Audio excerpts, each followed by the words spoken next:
প্রথম ট্রিপের টাকাটা যদি আমি এখানে রাখি তাহলে কিন্তু আমার মোটামুটি ভালো একটা অঙ্কের টাকা প্রতিদিন দাঁড়াই যাবে।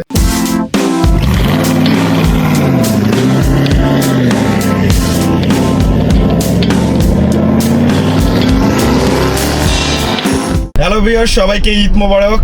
আর আজকেও আমি প্রতিদিনের মতো পাঠাবো বা রাইড শেয়ারিং করতে নেমে গেছি। ট্রিপ একটা সম্পূর্ণ করলাম, আসলো ভাড়া 336 টাকার মতো।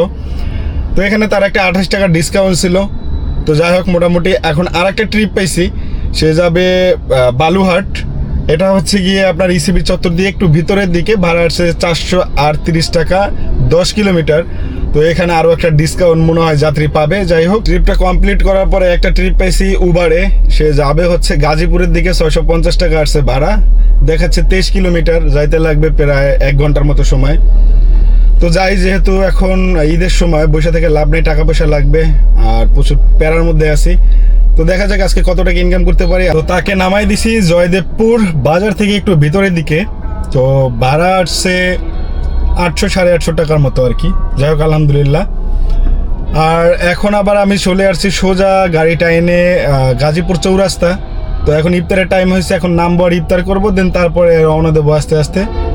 তো দেখা যাক এদিক থেকে কোনো ট্রিপ পাওয়া যায় কিনা। আপনারা যারা এই রাইডারের ভিডিওগুলো দেখেন না, কত টাকা ইনকাম করলাম সারাদিন, কত কষ্ট করলাম, কত অভিজ্ঞতা আপনাদের কাছে দেখাই, শেয়ার করি। আজকে একটা তিতা হলেও এই কথাটা একদম সত্যি একটা বাস্তব কথা আপনাদের কাছে শেয়ার করছি। টাকার কাছে হেরে গেছে এবছরের ঈদ। টাকার কাছে হেরে গেছে এবারের ঈদ। প্রত্যেকটা রাইডারের কাছেই টাকার কাছে হেরে গেছে। আপনারা হয়তো জানেন না, আপনারা হয়তো এতটা রিয়েলাইজ করেন না, কিংবা আপনারা কিন্তু এতটা ধারণাও রাখেন না যে একটা রাইডার কত পরিশ্রম করে দিনে 2500-2000 টাকা ইনকাম করে। তার ভিতরে আবার তার গাড়ি যদি থাকে ভাড়া, তাহলে সেই গাড়ি ভাড়া দিয়ে তার পকেটে কয় টাকা থাকে, এটা অনেকেই জানেন না। আর এই রোজার মধ্যে এমনিতেই পাঠাও, উবার কিংবা রাইড শেয়ারিং যে অ্যাপগুলো আছে, ওরা অনেকটাই ভাড়া কমিয়ে দেয়, কারণ রাস্তা নাকি ফাঁকা থাকে, তাদের এটাই ভাষ্য। কিন্তু দেখবেন অন্য মাসের তুলনায় এই রোজার মাসটাতেই কিন্তু খরচ অনেক বেশি হয়। কারণ একটা সংসারে 5টা ব্যক্তি থাকলে 5টা ব্যক্তিকেই কিন্তু নতুন জামা কিনে দিতে হয়, যেটা অন্য কোনো মাসে কিনে দিতে হয় না। খাবার তো খায় অন্য মাসেও, খাবার খায় এই রোজার মাসেও, ওই ক্ষেত্রে কিন্তু কম খরচ হয় না। সবাই সেহরিতে একটু ভালো খাবারই খাইতে চায়। তো শেষ মুহূর্তে এই যে দেশের রাইডাররা আছে না, এই রাইডাররা টাকার কাছে হেরে গেছে। তাদের ঈদটা এই টাকার কাছে বিক্রি করে দিছে। আমি আপনাদেরকে বলছি বিদায়, আপনারা এখন শুনতেছেন, জিনিসটা আপনারা সত্যি এবং বাস্তব হিসাবে নেন। বাংলাদেশে প্রায় অনেক রাইডার আছে, সংখ্যায় আমি বলতেছি না। প্রত্যেকটা রাইডার এই রোজার মাসটা খুব কষ্টে গেছে। তাদের জীবনে যে কত কষ্ট ছিল, সব কষ্টর থেকে এই রোজার মাসটা সব থেকে বেশি কষ্ট হয়। আর এবার ঈদেও না, তাদের এই কষ্ট বোঝার মতো কেউ নেই। আসেন আর একটা বাস্তবতা আপনাদেরকে বুঝাই। ঢাকা শহরে রিক্সা চলে, দেখেন না? একটা রিক্সা চালকের প্রতিদিন আয় প্রায় 2000 থেকে 2500 টাকা। হ্যাঁ, এটা বাস্তব। একটা অটোরিক্সাওয়ালার প্রতিদিন ইনকাম 2000 থেকে 2500 টাকা, তার খরচ হয় মাত্র 500 টাকা, তারও কম তার রিক্সার জমা। কিন্তু সেই ব্যক্তিটা এবার ঈদে অনেক ভালো কেনাকাটা করতে পারবে। কিন্তু একজন রাইডার তার মা বাবা কিংবা তার ফ্যামিলির একটা ছেলে মেয়ের জন্য জামা কাপড় কেনার মতো ক্যাপাসিটি তাদের নাই। সত্যি কথা ভাই, যারা রাইডার আছেন তারা তো অবশ্যই জানেন বিষয়টা, যে আমি মিথ্যা কথা বলছি নাকি বাস্তবতা বলছি, নাকি এটা কোনো ধরনের বানানো কথা। আমরা আসলে পাঠা উবারের কাছে জিম্মি। আমি বলবো না কোনো দিনেই যে পাঠা উবারের কর্মকর্তা যদি এই ভিডিওটা দেখেন, তাহলে আপনারা একটু ভাড়াটা বাড়াই দেন, দরকার নেই ভাই। যার প্রতিফল আপনি নিজে পাবেন একদিন। কারো টাকা কেউ মেরে খেতে পারে না ভাই, এটা বাস্তব।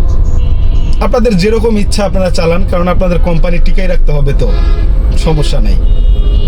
কিন্তু আপনাদের এই প্ল্যাটফর্মে এসে যারা 2 মুঠো ভাত খাওয়ার আশায় এত পরিশ্রম করে, কিংবা 12 মাস পরে একটা ঈদ আসে, সেই ঈদে ছেলে মেয়েদের জামা কাপড় কেনার শখ জাগে কিংবা কিনে দেওয়ার ইচ্ছা জাগে, তখন যারা যখন কিনে দিতে পারে না, তখন এটা বরদোয়া দেয়া লাগে না, এমনিতেই মন থেকে না আসে। সুতরাং আপনারা যেটা করতেছেন করেন, সমস্যা নেই। কিন্তু যারা দর্শক আছেন তাদের উদ্দেশ্যে বলি, রাইডাররা আসলে ভালো নেই। রাইডাররা টাকার কাছে ঈদটা বিক্রি করে দিছে। তো আসার সময় কপাল ভালো, একটা ট্রিপ পাইছি প্রায় 470 টাকার মতো। তো সে আমাকে পেমেন্ট করছে 430 টাকা, 70 টাকা ছিল তার ডিসকাউন্ট।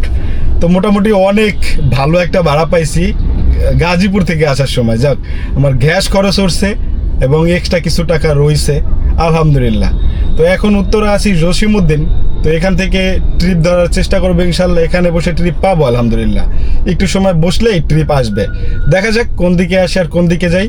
ট্রিপ মারার কিন্তু হিউজ পরিমাণে ইচ্ছা, কারণ অনেকগুলো টাকা লাগবে। উত্তরা থেকে পরে আমি বসুন্ধরা রেসিডেন্সিয়াল এরিয়ার ভিতরে একটা ট্রিপ আনছিলাম, সেখানে ভাড়া দিয়েছিল আমাকে 350 টাকার মতো। তারপরে আমি ওখান থেকে মাদানী এভিনিউতে গেছিলাম 100 ফিটে।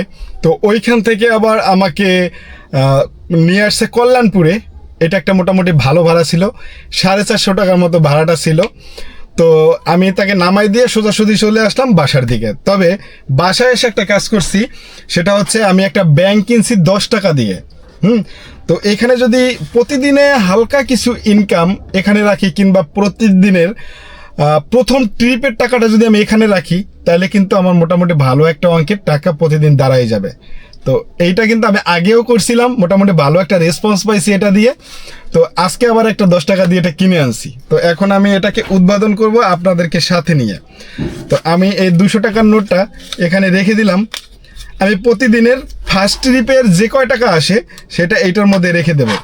আপনাদের নিয়েই আবার এটা ভাঙবো, তখন দেখা যাবে এটার মধ্যে কত টাকা জমছে 1 মাস পরে, কিংবা আমি কত টাকা জমাইতে পারছি।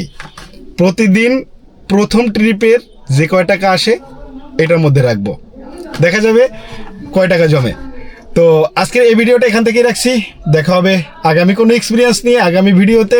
ওই পর্যন্ত ভালো থাকবেন, সবার কাছ থেকে বিদায় নিচ্ছি। আসসালামু আলাইকুম।